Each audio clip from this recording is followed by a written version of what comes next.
How's it going, everybody? As far as you know, with the whole entire EAC implementation and with these new improved features that are getting added on in, I'm going to inform you guys of what's going on and what are some of the new features that VRChat is going to be implementing as of right now. So let's get started, shall we? So some of the new features that they're going to be adding on in. Now, just to let you all know, some of these abilities are already up in beta and are available to be played as of right now at the moment, with more to be added here in the far future. These are some of the things that they're going to be adding on in for them. For this one, as for example, Horizon Adjust. As mentioned yesterday, this feature lets you change your horizon such that you can use VRChat completely while in bed or laying down. This is different from the movable menu. It works in both standing, sitting, 3-point tracking modes, as well as with full body tracking. It's worth noting that behavior while calibrating in full body tracking can be a little strange, and it's possible that some setups might experience some strangeness. If you're having difficulty calibrating while your horizon is adjusted, try to make sure that you're laying down completely flat.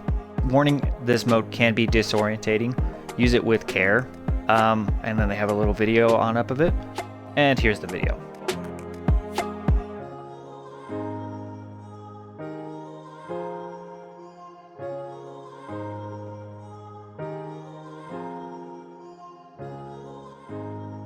Next thing on the list they're going to be adding on in is Horizon Adjust known issues. Horizon Adjust has some issues with loading screens and any UI that pops up, like the login screen if you log out.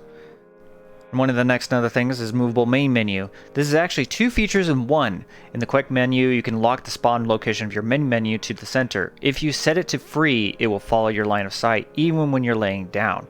In both modes, you can also have the option to drag the main menu around so you can place it exactly where you want. Very handy if you ask me, especially if you're laying down and stuff.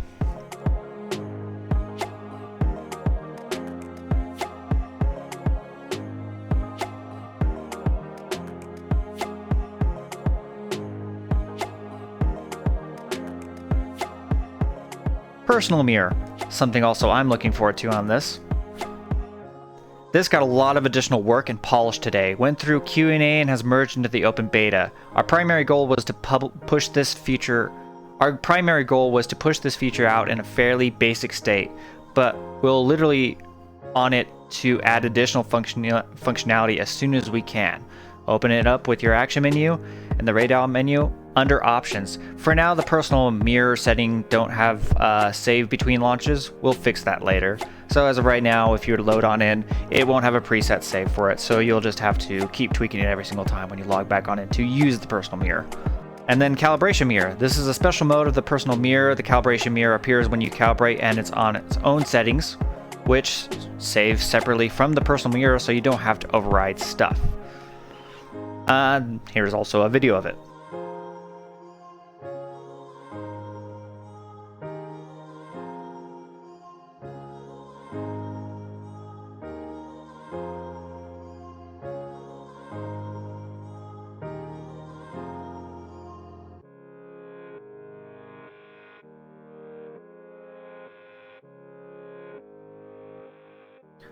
On quest, for personal mirror known issues, on quest, leaving a world doesn't remove the mirror, and it will be visible in the loading screen.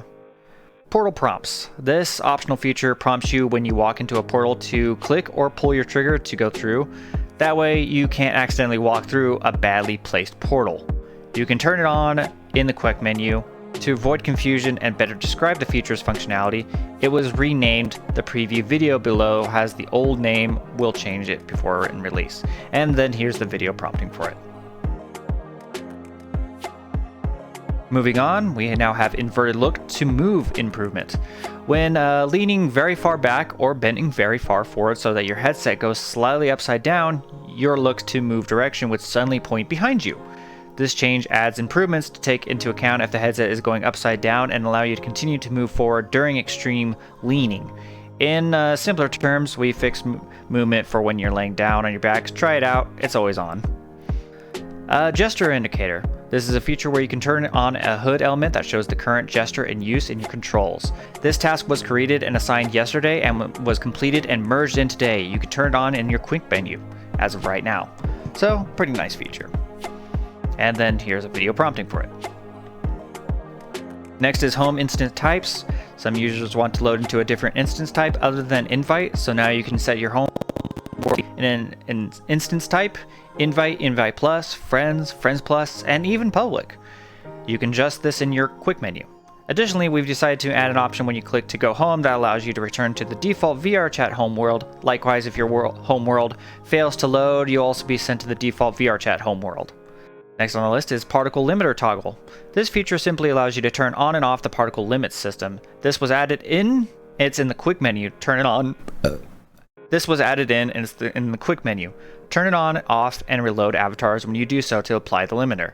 That's some weird interaction with the existing files. So if you plan on toggling this on and off, please remove the particle system limiter in the file entry from the betas array in the configs as shown in the docs. If you have no idea what that means, don't worry, you probably don't have it on. The custom limits you set in the file are still respected, so if you wanted to have a config with the default values for tweaking, it'd look like this. And I'll have a picture of it up on the screen for you guys. Now, next is the particle limiter known issues that are being fixed. There's a known issue where if you have the limiter enabled in configs, it limits your local avatar. This is unintentional. Your own local avatar should always be unlimited from your point of view. The UI version doesn't have the issue, so it's best just to remove the entry from the betas array. Camera screenshot lag. Currently, when you take a screenshot in VRChat, you'll experience a short bit of lag in the open beta. This should no longer happen at all. So if you have the beta on open right now, this won't happen. May have some issues, just FYI warning. And then here's a little video prompting for it.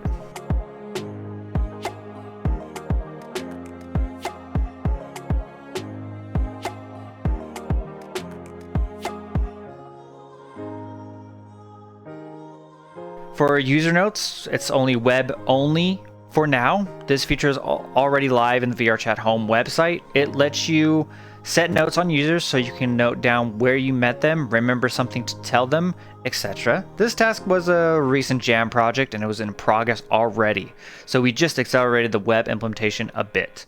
It's website only to start, so you can only store up to 2,000 separate notes with 256 characters in each note. This will be added into VRChat application in the main menu 2.0 when that eventually gets released. Auto disable avatar cloning on world entry. Pretty self-descriptive. If this is on your cloning, it's turned off every time you go into the new world. This is a straightforward request that was assigned yesterday and completed pretty fast. It's in the quick menu under safety. Upcoming features, aka they're not in the open beta. We have also a bunch of other things. They got some mileage today. These aren't released yet. The paste button on keyboard. This task is actually two things: pop up on the keyboard when you click into the text field in the world, and implement a paste button onto the default keyboard.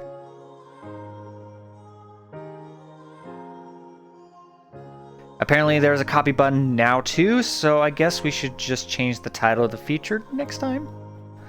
Weird. We'd actually really like to redo our keyboard, but this was planned for the post main menu 2.0 change. This task was assigned in its development and has a prototype. There's some additional design considerations, so a meeting was scheduled for Tuesday.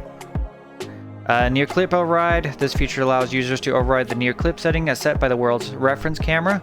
There's some concerns that this might break worlds. Setting near clip too low can cause Z fighting. However, it was agreed that the users that go out of their way to adjust the setting will notice and reset its on their own.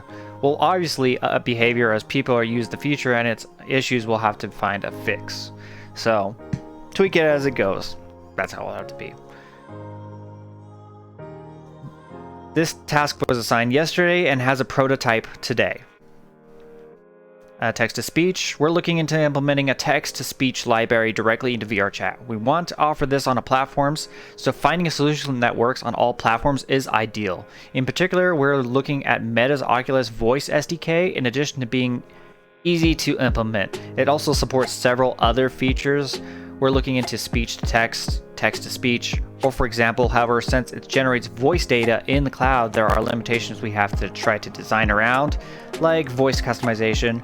We must also consider and handle the requirement for us to disclose this, enabling the feature requires communicating with third-party services.